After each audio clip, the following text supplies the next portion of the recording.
Hi! In front of me is REALME Narzo 50i Prime, and today I would like to show you how you can set up screen lock on this smartphone.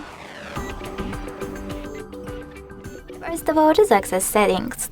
Now choose security section after scrolling down and click on screen lock. Then tap on the best login method for you, pattern, pin or password, and when you're ready, just enter it. Now just next at the bottom right corner, repeat it and tap on confirm at the bottom right corner as well. Lastly, answer this question by choosing one of those options. How do you want the lock screen to display your notifications? I will go with show sensitive content only when unlocked and click on done at the bottom right corner one more time.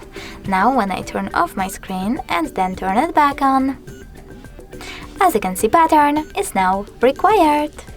Thanks so much for watching. If you enjoyed this video, leave a like, comment and don't forget to subscribe. Bye!